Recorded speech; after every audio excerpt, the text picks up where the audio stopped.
Hello, my dear students. Good morning. This is Suresh Kannan, Assistant Professor of Mathematics. A cordial welcome to you all mathematicians. So BSc maths கோர்ஸுக்கு உங்களை எல்லாரையும் வரவேற்கிறேன். Department சார்பாகவும் college சார்பாகவும் principal சார்பாகவும் உங்களை first year students எல்லாத்தையும் வருக வருக என வரவேற்கிறேன். ஸோ மேத்தமெட்டிஷியன் அப்படின்னா பெரிய லெவலில் பண்ணதுக்கப்புறம் தான் இல்லை. ஸோ இப்போ நீங்கள் அதை ஃபஸ்ட்டு ஸ்டெப் ஆரம்பிக்கிறீங்க. அதனால் ஃப்யூச்சரில் மிகப்பெரிய மேத்தமெட்டிஷியன் கணித மேதைகளாக வர எனது வாழ்த்துக்கள். Welcome first year students. BSc Mathematics. About BSc Mathematics program. Syllabus. Internal tests, semester, timetable, etc. School life முடிச்சுட்டு இப்போ தான் காலேஜுக்கு என்ட்ரு ஆகுறீங்க. ஸோ காலேஜ் அட்மாஸ்பியர், அதாவது atmosphere means syllabus, exam pattern என்ன மாதிரி இருக்கும், காலேஜுக்கும் ஸ்கூலுக்கும் என்ன வித்தியாசம் அப்படிங்கிறத பற்றி தான் நான் சொல்ல போகிறேன். So BSc mathematics, Madurai Kamaraj university constituent model arts and science college, Kappalur, Thirumangalam. இப்போ கிளாஸ் டைமிங்ஸ் நம்ம காலேஜில் எப்படி இருக்குது அப்படின்னு பார்த்தீங்கன்னா, ஃபஸ்ட் ஹவர் டைம் வந்து 9:10 to 10 AM. ஸோ 50 minutes இருக்கும். நம்ம ஸ்கூலில் என்ன சொல்லுவோம்னா பீரியட் அப்படின்னு சொல்லுவோம். ஒரு பீரியடுங்கிறது 40 minutes 45 minutes அந்த மாதிரி வச்சுருப்பாங்க. பட் இங்கே நம்ம என்ன சொல்லுவோம்னா பீரியட் அப்படின்னு சொல்ல மாட்டோம். காலேஜில் ஹவர் அப்படின்னு சொல்லுவோம். சில காலேஜில் 1 ஹவருங்கிறது 1 ஹவர் இருக்கும், சில காலேஜில் 55 minutes இருக்கும். அந்த மாதிரி நம்ம இதில் வந்து இப்போதைக்கு ஹவர் அப்படிங்கிறது 50 minutes. ஸோ இப்போ ஃபஸ்ட் ஹவர் வந்து 9:10க்கு ஆரம்பித்து 10 o'clock வந்து க்ளோஸ் ஆயிரும். அதுக்கு அடுத்த ஹவர் கண்டினியூஸாக பிரேக் கிடையாது இடையில. செகண்ட் ஹவர் வந்து 10 o'clock ஆரம்பித்து 10:50க்கு முடியும். அதே மாதிரி தேர்ட் ஹவர் 10:50க்கு ஆரம்பித்து 11:40. எல்லாமே பார்த்தீங்க அப்படின்னா 50 minutes. So at the end of third hour முடிஞ்சதுக்கப்புறம் நமக்கு ஒரு 10 minutes வந்து பிரேக் இருக்கும். 11:40 to 11:50. அதுக்கப்புறம் ஃபோர்த் ஹவர் 11:50க்கு ஆரம்பித்து 12:40க்கு முடியும். அப்புறம் ஃபைனல் ஃபிஃப்த் ஹவர் பார்த்திங்க அப்படின்னா 12:40க்கு ஆரம்பித்து 1:30க்கு முடியும். ஸோ இதான் வந்து நம்ம கிளாஸ் டைமிங்ஸு. ஸோ இப்போதைக்கு ஆன்லைன் கிளாஸ் வந்து ஃபஸ்ட்டு 3 hours வந்து டைரெக்ட் ஆன்லைனும், ஃபோர்த் அண்ட் ஃபிஃப்த் ஹவர் வந்து டுட்டோரியல் செஷன் ஆஃப்லைன் அந்த மாதிரி ஓடிட்டுருக்கு. அப்படின்னா என்ன அர்த்தம்னா உங்களுக்கு நோட்ஸு அந்த மாதிரி கொடுப்பாங்க அல்லது வீடியோஸ் கொடுப்பாங்க.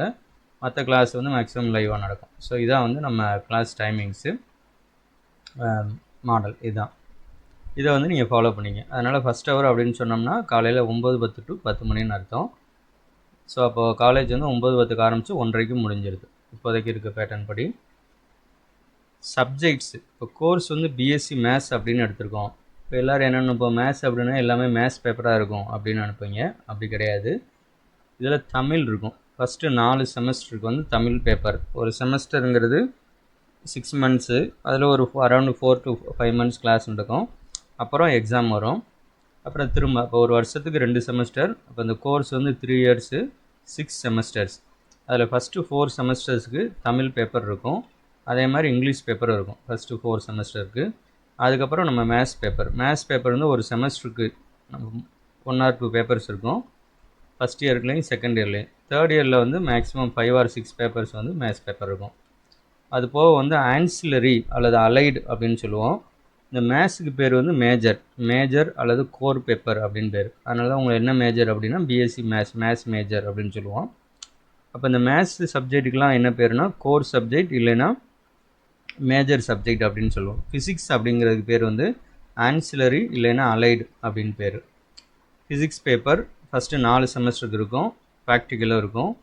அப்புறம் கம்ப்யூட்டர் பேப்பர் இருக்கும். கம்ப்யூட்டரில் வந்து இப்போதைக்கு ப்ரோக்ராமிங் இன் C++ அந்த மாதிரி பேப்பர்ஸ்லாம் இருக்குது.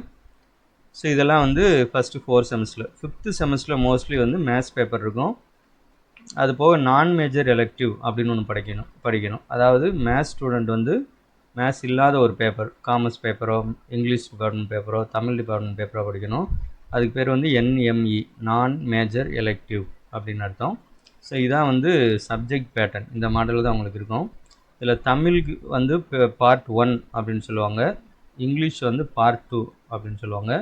மேத்ஸ் அண்டு ஃபிசிக்ஸு கம்ப்யூட்டர் இந்த பேப்பர்லாம் சேர்ந்து எதில் வந்துடும் அப்படின்னா பார்ட் 3ல் வந்துடும். அப்போ பர்சன்டேஜ் வந்து இந்த பார்ட் 3 வந்து ரொம்ப ரொம்ப நமக்கு இம்பார்ட்டன்ட். இதில் கண்டிப்பாக வந்து ஹையர் மார்க்ஸ் இருக்கணும், நல்ல மார்க் இருக்கணும். ஸோ இது வந்து பார்ட் 1. தமிழ் மார்க் தனியாக போட்டுருவாங்க. ஃபைனல் மார்க் ஷீட்டில் பார்ட் 1ல் எவ்வளோ மார்க் பர்சன்டேஜ் போட்டுருவாங்க, இங்கிலீஷில் எவ்வளோன்னு போட்டுருவாங்க, அது மாதிரி பார்ட் 3 இதில் எவ்வளோன்னு போடுவாங்க. ஸோ இதுதான் வந்து எல்லா இடத்துலையும் கேட்பாங்க மெயினாக. ஸோ இன்னொரு விஷயம் வந்து ஸ்கூலில் மாதிரி பர்சன்டேஜ் சொல்ல மாட்டாங்க இங்கே. இன்னொரு விஷயம் அதை வந்து நான் அடுத்து சொல்கிறேன் நான்.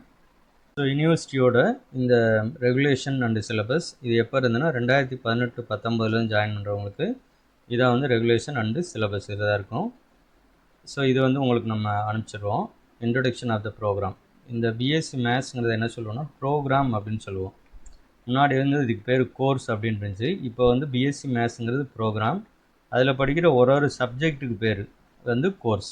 ஸோ ஞாபகம் வச்சுக்கோங்க, பிஎஸ்சி மேத்ஸுங்கிறது ப்ரோக்ராம், அதில் வர ஒரு சப்ஜெக்ட்டுக்கு பேர். இப்போ தமிழ்ங்கிறது ஒரு கோர்ஸ், தமிழில் ஒரு பேப்பருங்கிறது ஒரு கோர்ஸ், மேத்ஸ் ஒரு பேப்பருங்கிறது ஒரு கோர்ஸ், அந்த மாதிரி நேம் வச்சுருக்காங்க இப்போ. ஸோ எலிஜிபிலிட்டி ஃபார் அட்மிஷன் வந்து கண்டிப்பாக மேத்ஸ் படிச்சிருக்கணும் +2ல். அதான் அர்த்தம். டூரேஷன் ஆஃப் த கோர்ஸ் வந்து 3 years, தட் இஸ் 6 semesters இங்கே இருக்குது. Medium of instruction English or Tamil. Subjects of study Tamil, English core papers. Allied paper 1 வந்து physics, computer science. Allied paper 2 applications of mathematics, maths ரிலேட்டடாக வேறு பேப்பர்ஸ் இருக்கும். அப்புறம் நான் major elective, environmental studies, value education, extension activities. So இது எல்லாம் சேர்ந்தது தான் நம்ம சப்ஜெக்ட்ஸ், பிஎஸ்சி மேத்ஸில் படிக்க போகிற சப்ஜெக்ட்ஸ் இதெல்லாம். நான் மேஜர் எலெக்டிவ்ங்கிறது இதுதான். ஸோ ஸ்டூடெண்ட்ஸ் வந்து அவங்களே வந்து சூஸ் பண்ணிக்கலாம். இப்போ மேத்ஸ் ஸ்டூடெண்ட்னா மேத்ஸ் தவிர வேறு ஏதாவது ஒரு பேப்பர் எடுத்துக்கிறணும். ஃபஸ்ட்டு செமஸ்டர் கிடையாது, இப்போ வந்து அது வந்து 5th and 6th மாற்றிட்டாங்க. Each subject contains 5 units. எல்லா இடத்துலையுமே பார்த்தீங்கன்னா ஒரு சப்ஜெக்ட்டுங்கிறது 5 units இருக்கும், எல்லா சப்ஜெக்ட்டுமே. பேட்டர்ன் ஆஃப் செமஸ்டர் எக்ஸாமினேஷன் எப்படின்னா இன்டர்னல் 25 மார்க்ஸுக்கும் எக்ஸ்டர்னல் 75 மார்க்ஸுக்கும் ரெண்டையும் ஆட் பண்ணால் 100 மார்க்ஸுக்கு வரும். Scheme for internal assessment. Internal assessment எப்படின்னா டெஸ்ட்டு வைக்கிறது மூலமாக 10 marks, average of 2 test, 2 test வச்சு அதில் ஆவரேஜு. அப்புறம் அசைன்மெண்ட்டுக்கு 5 மார்க்ஸு, பியர் டீம் டீச்சிங்க்கு ஒரு 5 மார்க்ஸு, செமினார் எடுக்கணும் ஸ்டூடெண்ட்ஸ் அதுக்கு ஒரு 5 மார்க்கு. ஸோ டோட்டலாக வந்து 25 மார்க்ஸ் வந்துடும். அப்புறம் எக்ஸ்டர்னல் எக்ஸாமினேஷன் அப்படின்னு பார்த்தோன்னா யூஸ்வலாக ஒரு செமஸ்டர்லேயும் எக்ஸாம் வரும். ஆர்ட் செமஸ்டர் அப்படின்னா 1st, 3rd, 5th அதுக்கு பேர் வந்து ஆர்ட் செமஸ்டர் அப்படின்னு பேர். 2nd semester, 4th semester, 6th semester அதுக்கு பேர் வந்து event semester. Art semester exam வந்து பொதுவாக நவம்பர்லேயும், ஈவென்ட் செமஸ்டர் எக்ஸாம் வந்து பொதுவாக ஏப்ரல் மாதமும் நடக்கும். ஒருவேளை அந்த ஸ்டூடெண்ட் வந்து ஒரு பர்டிகுலர் எக்ஸாமை பாஸ் பண்ணலாம் அப்படின்னா நெக்ஸ்ட் செமஸ்டருக்கு போயிடலாம். அங்கே போயிட்டு அதுக்கு அடுத்த செமஸ்டரில் வர்றது பேப்பரோட இதை வந்து சேர்த்து எழுதணும். அதுக்கு பேர் என்ன சொல்லுவோம்னா அரியர் அப்படின்னு சொல்லுவோம். இப்போ அரியர் அப்படிங்கிற வார்த்தை கூட யூஸ் பண்ணாமல் ரீஅப்பியர் அப்படின்னு தான் உங்கள் மார்க் ஷீட்டில் இருக்கும். அதாவது திரும்ப எழுதுங்க, திரும்ப வந்து அப்பியர் ஆகுங்க அப்படின்னு அர்த்தம். ஸோ அதே மாதிரி ஒரு இதுலேயும் இந்த மார்க் வந்து மினிமம் இவ்வளோ மார்க் எடுக்கணும். அப்படி பாஸ் பண்ணால் தான் உங்களுக்கு டிகிரி வந்து அந்த program completion of the program certificate கிடைக்கும், அதாவது டிகிரி சர்டிஃபிகேட் கிடைக்கும். கொஸ்டின் பேட்டர்ன் எப்படி இருக்கும் பார்த்தீங்க அப்படின்னா பார்ட் ஏல. ஸோ இது வந்து செமஸ்டர் கொஸ்டின் பேட்டர்னு. ஒரு யூனிட்லேருந்து ஒரு கொஸ்டின்னு அப்ஜெக்டிவ் டைப்பில் வரும். ஸோ மொத்தம் 5 யூனிட்ஸ்க்கு 10 கொஸ்டின்ஸ் வந்துடும். ஒரு கொஸ்டினுக்கு 1 mark, so 10 mark. Part B வந்து எய்தர் ஆர் டைப். ஒரு யூனிட்டில் ஒரு கொஸ்டின் எய்தர் ஆரில் இருக்கும், ரெண்டில் ஏதாவது ஒன்று அட்டன் பண்ணலாம். ஸோ ஈக்குவல் வெயிட்டேஜ் தான். இப்போ 5 × 7 35. பார்ட் சி வந்து ஓப்பன் சாய்ஸ். 5 கொஸ்டின் கொடுத்து அதில் 3 அட்டன் பண்ணணும், எந்த 3 வேணாலும் அட்டன் பண்ணலாம். இப்போ 3 × 10 30 மார்க்ஸ். ஸோ டோட்டல் வந்து 75 மார்க்ஸ் வரும். ஸோ இந்த காலேஜுக்கும் ஸ்கூலுக்கும் முக்கியமான வந்து இதுதான். ஸோ இந்த மார்க் வந்து என்ன பண்ணுறாங்கன்னா ஒரு பேப்பரோட வெயிட்டேஜுக்கு ஏற்ற மாதிரி அதுக்கு வந்து கிரெடிட் அப்படின்னு ஒன்று கொடுக்குறாங்க. ஸோ முக்கியமாக கோர் பேப்பர், மேத்ஸ் பேப்பருக்கு வந்து கிரெடிட் வந்து ஜாஸ்தியாக இருக்கும், அலைடுக்கு அதோட 1 or 2 வந்து கம்மியாக இருக்கும். ஸோ அதான் இதோட அர்த்தம். ஸோ அதை வந்து உங்களுக்கு மார்க் ஷீட் கொடுக்கும்போது நான் எக்ஸ்பிளைன் பண்ணி சொல்கிறேன். ஸோ யூஸ்வலாக அந்த ஃபார்முலா கண்டுபிடிக்கிறது வந்து இதுதான். நீங்கள் பர்சன்டேஜ் அப்படின்னு சொல்லாமல் 10க்கு எவ்வளோன்னு சொல்லணும். அதுவும் டேரெக்டாக வந்து அப்படியே 10க்கு மாற்றக்கூடாது உங்கள் டோட்டல் மார்க்கை. அந்த நீங்கள் எடுத்த மார்க்கையும் கிரெடிட்டையும் மல்டிப்ளை பண்ணணும், அதை ஆட் பண்ணணும், டிவைடட் பை டோட்டல் கிரெடிட் அப்படின்னு போடணும். ஸோ உங்களுக்கு ஃபஸ்ட்டு செமஸ்டர் முடிஞ்சதுக்கு அப்புறம் அந்த மார்க் ஷீட் கையில் கொடுப்பாங்க. அதில் இந்த மாதிரி பிரிண்ட் ஆகிருக்கும் மார்க் சைடோட பேக் சைடு. அதை பார்த்தீங்கன்னா கிளியராக ஒரு ஐடியா கிடைக்கும். அதை நான் உங்களுக்கு எக்ஸ்பிளைன் பண்ணுறேன். Passing minimum. அப்போ ஒரு பேப்பரில் எவ்வளோ மார்க் எடுத்தால் பாஸ் அப்படின்னு பார்த்தீங்கன்னா 40% எடுக்கணும். எக்ஸ்டர்னலில் வந்து மினிமம் 27 எடுக்கணும் அவுட் ஆஃப் 75. 75க்கு கண்டிப்பாக 27 மார்க் மினிமம் எடுக்கணும். இன்டர்னலுக்கு மினிமம் மார்க் அப்படின்னு ஒன்று கிடையாது. இன்டர்னலுக்கு மினிமம் மார்க் கிடையாது. ஆனால் ரெண்டையும் சேர்த்தோம்னா அப்போ எவ்வளோ மார்க் வரணும்? 40 வரணும். அப்போ இன்டர்னலில் 13வது எடுத்தால் தான் இதில் ஒரு 27, 27 + 13 40 மார்க் வரும். Classification range of CGPA 40 and above but below அப்படின்னா third class, 50 and above but belowனா செகண்ட் கிளாஸ், 60 and above அப்படின்னா ஃபஸ்ட் கிளாஸ். ஸோ இந்த மாதிரி வந்து போட்டிருப்பாங்க. ஸோ இப்போதைக்கு உங்களுக்கு தேவையான விஷயத்தை மட்டும் நான் சொல்லிடுறேன். டீச்சிங் மெத்தடாலஜி இதுதான். ஸோ லெக்சர் கிளாஸில் எடுக்கிறது, அசைன்மெண்ட் கொடுக்குறது, பியர் டீம் டீச்சிங், செமினார் எடுக்கிறது, இந்த மாதிரி விஷயங்கள்லாம் இருக்கும்.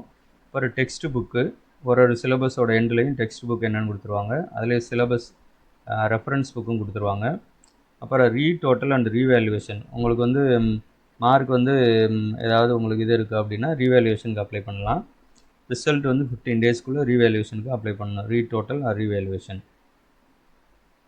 ஸோ இதான் வந்து சப்ஜெக்ட் மாடல். இதான் வந்து ஃபஸ்ட்டு செமஸ்டரில் இருக்குது. ஏற்கனவே சொன்ன மாதிரி தமிழ் அப்படின்னா பார்ட் 1ல் வந்துடும். Tamil first paper. Number of course, இதில் ஒரு கோர்ஸு நான் சொன்ன மாதிரி இதை கோர்ஸ் அப்படின்னு சொல்லுவோம். Hours per 6 working days. நம்ம எப்படி கணக்கு பண்ணுவோம்னா 6 நாளைக்கு எத்தனை மணி நேரம் அப்படின்னு கணக்கு பண்ணுவோம். 6 நாளைக்கு 6 மணி நேரம். ஸோ இதுக்கு கிரெடிட் அப்படின்னு பார்த்தீங்கன்னா 3 கிரெடிட் தமிழ் பேப்பருக்கு. மேக்ஸிமம் மார்க் இன்டர்னல் எக்ஸ்டர்னல் சேர்த்து 100. அதே மாதிரி தான் இங்கிலீஷ்க்கும். அடுத்து கோர் பேப்பர் அப்படின்னு வந்தோம்னா கால்குலஸ். ஸோ கால்குலஸ்க்கு வந்து நம்பர் ஆஃப் கோர்ஸ் 1, கிரெடிட் பார்த்தீங்க ஹவர்ஸ் பார்த்தீங்கன்னா 5. 6 நாளைக்கு ஒரு வாரத்துக்குன்னு வச்சுக்கோங்களேன், 5 ஒர்க்கிங் டேஸு. அதில் 5 ஹவர்ஸ் வந்து இந்த சப்ஜெக்ட்டுக்கு. கிரெடிட் பார்த்தீங்கன்னா இது அதிகமாக இருக்கும், ஏன்னா கோர் பேப்பர் அப்படிங்கிறதுனால 5. அது மாதிரி இன்னொரு பேப்பர் மேத்ஸ்லேயே பார்த்தீங்கன்னா theory of equations and trigonometry, அதுக்கு 5 ஹவர்ஸு 5 கிரெடிட். அப்போ மேத்ஸ் பேப்பர் வந்து 2 பேப்பர் ஃபஸ்ட் செமஸ்டரில் படிக்க போகிறீங்க. ஃபிசிக்ஸ் வந்து ஒரு பேப்பர், அதுக்கு வந்து 6 ஹவர்ஸு, கிரெடிட் வந்து 4. அப்புறம் வேல்யூ எஜுகேஷன் அப்படிங்கிறது வந்து ஒரு பேப்பர், அதுக்கு 2 ஹவர்ஸ் தான், 6 நாளைக்கே 2 மணி நேரம் தான் கிளாஸு, அதுக்கு 2 கிரெடிட். அப்போ டோட்டலாக வந்து நம்பர் ஆஃப் கோர்சஸ் பார்த்தீங்கன்னா ஆட் பண்ணால் 6 வரும். 6 கோர்ஸ், அதாவது 6 பேப்பர் படிக்கிறீங்க. ஒரு வாரத்துக்கு 6 நாளைக்கு, ஒரு நாளைக்கு வந்து 5 மணி நேரம். அப்போ 6 × 5 30 மணி நேரம் வந்து உங்களுக்கு கிளாஸு. டோட்டல் கிரெடிட் வந்து 22. அதே மாதிரி இந்த மேக்ஸிமம் மார்க் வந்து 600. இதே மாதிரி ஒரு செமஸ்டருக்கும் உங்களுக்கு இருக்கும். ஸோ இதிலே வந்து போட்டுடுறாங்க. இது செகண்ட் செமஸ்டருக்குரியது. EVS என்வரான்மெண்டல் ஸ்டடீஸ் அப்படின்னு ஒரு பேப்பர் இருக்கும். அதே மாதிரி இது வந்து தேர்ட் செமஸ்டர். ஈவன் செமஸ்டரில் உங்களுக்கு ப்ராக்டிக்கல் இருக்கும். ஃபிசிக்ஸ் ப்ராக்டிக்கல் வந்து ஈவன் செமஸ்டர் நடக்கும். ஃபஸ்ட் செமஸ்டர் ப்ராக்டிக்கல் கிடையாது, செகண்ட் செமஸ்டரில் இருக்கும். அதே மாதிரி தேர்ட் செமஸ்டரில் ஃபிசிக்ஸ் ஒரு பேப்பர், ப்ரோக்ராம் INC ஒரு பேப்பர். ஃபோர்த் செமஸ்டரில் 2 ப்ராக்டிக்கல் இருக்கும். ஃபிசிக்ஸ் ஒன்றும், C++ அப்படிங்கிறது ஒன்றும். இப்போ எக்ஸ்டென்ஷன் ஆக்டிவிட்டி, ஏதாவது கிளப் இதில் நீங்கள் ஜாயின் பண்ணணும். அதுக்கு எக்ஸாம், ரிட்டன் எக்ஸாம் இருக்காது. ஸோ மார்க் மட்டும் அலாட் பண்ணுவாங்க. இந்த 5th செமஸ்டர் வந்து உங்களுக்கு ரொம்ப ரொம்ப முக்கியம். ஏன்னா இதில் இருக்கிறது எல்லாமே பார்த்தீங்கன்னா இந்த ஒன்றை தவிர, NME தவிர மீதி எல்லாமே வந்து மேத்ஸ் பேப்பர். இப்போ தேர்ட் இயரில் தான் உண்மையான மேத்ஸ் கோர்ஸ் வந்து ஸ்டார்ட் ஆகுது. ரொம்ப முக்கியமாக நீங்கள் கான்சன்ட்ரேட் பண்ணி படிக்கணும். தேர்ட் இயர் பேப்பர்ஸ் எல்லாமே மேத்ஸ் பேப்பர்ஸ் தான். அதில் இந்த மாடர்ன் அல்ஜிப்ரா, ரியல் அனாலிசிஸ் இது எல்லாமே பார்த்தீங்கன்னா ரொம்ப இம்பார்ட்டன்ட் கோர் பேப்பர்ஸ். அதே மாதிரி 6th செமஸ்டரில் இதான் வந்து 6th செமஸ்டருக்குரியது. இதில் ஒரு NME வந்து 2 பேப்பர் படிக்கணும். 5th 1, 6th 1. நீங்கள் எல்லா பேப்பர்லையுமே பாஸ் பண்ணால் தான் டிகிரி வாங்க முடியும். எல்லா பேப்பர்லையுமே கண்டிப்பாக பாஸ் பண்ணணும். NMEயில் ஃபெயில் ஆனால் கூட ஃபெயில் தான், உங்களுக்கு டிகிரி வந்து வராது. அதுக்கப்புறம் காலேஜ் 3 வருஷம் முடிச்சதுக்கப்புறமும் நீங்கள் அதை அரியராக எழுதணும். அப்படி எத்தனை வருஷம் அரியராக எழுதலாம் அப்படின்னா அது மேக்ஸிமம் 2 இயர்ஸ் தான் எழுத முடியும், இப்போ ரீசெண்டாக வந்த இதுபடி. சரிங்களா? அதனால் மேக்ஸிமம் 6 செமஸ்டரு படிக்கிறீங்க. அதில் ஒரு 8 செமஸ்டர் அல்லது 10 செமஸ்டருக்குள்ளே எல்லா பேப்பரும் அரியரும் எடுத்துடணும். 8க்குள்ளேயாவது எடுக்கிற மாதிரி பார்த்துக்குங்க. இதுதான் கால்குலஸோட சிலபஸ். உங்கள் சிலபஸ் இந்த காப்பி வந்து உங்களை அனுப்பிச்சிடுவோம். சும்மா ஹைலைட் மட்டும் காமிக்கிறேன். Theory of equation and trigonometry. So இந்த பேப்பர் வந்து நான் எடுப்பேன். தியரி ஆஃப் ஈக்குவேஷன்ஸ் அண்ட் ட்ரிக்னாமெட்ரிங்கிற பேப்பர் வந்து இதில் என்னென்ன யூனிட்ஸ் இருக்குதுன்னு பார்த்துங்க. ஸோ இது வந்து பொதுவாக நம்ம ஈக்குவேஷன் சால்வ் பண்ணியிருப்போம். ஒரு 9th 10th ஸ்டாண்டர்ட்லேயே பார்த்தீங்கன்னா சமன்பாடுகளை எப்படி தீர்க்கிறதுன்னு. அதோட அடுத்த லெவல் இப்போ 10th ஸ்டாண்டர்டில் வந்து டிகிரி 2 இருபடி சமன்பாடுகளை எப்படி தீர்க்கிறது, தீர்வு எப்படி கண்டுபிடிக்கணும்னு பார்த்துருப்போம்.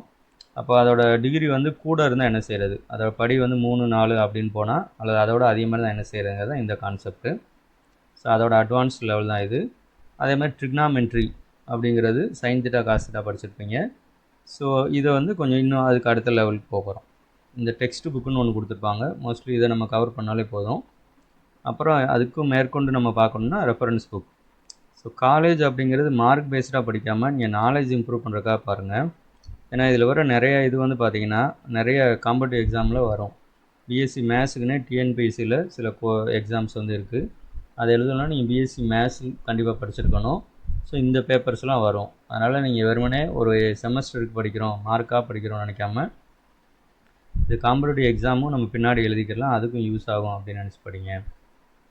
ஸோ இது வந்து பேப்பர் 3, இது வந்து செகண்ட் செமஸ்டருக்கு போயிடும். 4 பேப்பர் எல்லாம் மொதல் கொடுத்துருப்பாங்க. பேப்பர் 4 இதுவும் செகண்ட் செமஸ்டரு. அப்புறம் பேப்பர் 5 அந்த மாதிரி வரிசையாக போகும் உங்களுக்கு. தேர்ட் செமஸ்டர், ஃபோர்த் செமஸ்டர், இது 5th செமஸ்டர். மாடர்ன் அல்ஜிப்ரா அதெல்லாம் 5th செமஸ்டர். ரியல் அனாலிசிஸ் இந்த பேப்பர்லாம் 5th செமஸ்டர். அதாவது மொதல் கோர் பேப்பருக்குரியதெல்லாம் வரிசையாக கொடுத்துருவாங்க. காம்ப்ளெக்ஸ் அனாலிசிஸ் வந்து 6th செமஸ்டர். காம்ப்ளெக்ஸ் அனாலிசிஸ் அப்படிங்கிறது 6th செமஸ்டர் பேப்பர். இப்படி போகும். ஸோ கோர் பேப்பரோட சிலபஸ் முடிஞ்சதுக்கப்புறம் இதில் எலெக்டிவ்னால் இந்த 3ல் ஒரு பேப்பர் வந்து நீங்கள் எடுக்கணும்னு அர்த்தம். அதுக்குரிய சிலபஸ்ஸு, எலெக்டிவ்க்குரிய சிலபஸ் வருது. அதுக்கப்புறம் அலைடு சப்ஜெக்டோட சிலபஸ். அதில் ப்ரோக்ராமிங் இன் சி அலைடு சப்ஜெக்ட் கொடுத்துருப்பாங்க. அப்புறம் ப்ரோக்ராமிங் வித் C++ பேப்பர் இருக்குது, அதோட சிலபஸ் இருக்குது. அடுத்து வந்து கிராஃப் தியரியே நமக்கு அலைடு தான் வரும், அதனால் அது கீழே கொடுத்துருக்காங்க. நியூமெரிக் அனாலிசிஸும் அதில் தான் வரும். அப்புறம் ஸ்கில் பேஸ்டு சப்ஜெக்ட். இந்த ஸ்கில் பேஸ்டு எதில் சேரும்னா பார்ட் 4. இது வந்து 2 hours பேப்பர். இது வந்து 5th செமஸ்டருக்குரியது, Fourier series and Laplace transform. அதே மாதிரி 6th செமஸ்டரில் ஒரு பேப்பர் வரும், லாஜிக் அண்ட் பூலியன் அல்ஜிப்ரா. இந்த என்வரான்மெண்டல் ஸ்டடீஸுங்கிறது அந்த அண்டர் கிராஜுவேட் கோர்ஸ் படிக்கிற எல்லாத்துக்குமே காமன். ஸோ என்வரான்மெண்டல் ஸ்டடீஸ் வந்து நமக்கு எப்போ வருது அப்படின்னா உங்களுக்கு செகண்ட் செமஸ்டரில் வரும். வேல்யூ எஜுகேஷன் அப்படிங்கிறது ஃபஸ்ட்டு செமஸ்டரில் வரும். இது ரெண்டுமே வந்து ஸ்கில் பேஸ்டு சப்ஜெக்ட் பார்ட் 4ல் சேரும். நான் சொன்ன மாதிரி நான் மேஜர் எலெக்டிவ். ஃபண்டமெண்டல்ஸ் ஆஃப் மேத்தமெட்டிக்ஸ்ன்றது மேத்ஸ் ஸ்டூடெண்ட் படிக்கக்கூடாது, வேறு டிபார்ட்மெண்ட் ஸ்டூடெண்ட் படிப்பாங்க. ஸோ இதான் வந்து ஓவரால் கோர்ஸ். அதே மாதிரி 6th செமஸ்டரில் குவான்டிடேட்டிவ் ஆப்டிடியூட் வேறு மேஜர் ஸ்டூடெண்ட்டுக்கு, மேத்ஸ் ஸ்டூடெண்ட் வந்து வேறு டிபார்ட்மெண்ட் பேப்பர் படிக்கணும். ஓகே, இதான் சிலபஸ் பற்றின ஓவரால் ஐடியா. உங்களுக்கு இந்த காப்பி வந்து நான் அனுப்பிச்சிடுறேன். Thank you. Wish you all the best. R. Suresh Kannan.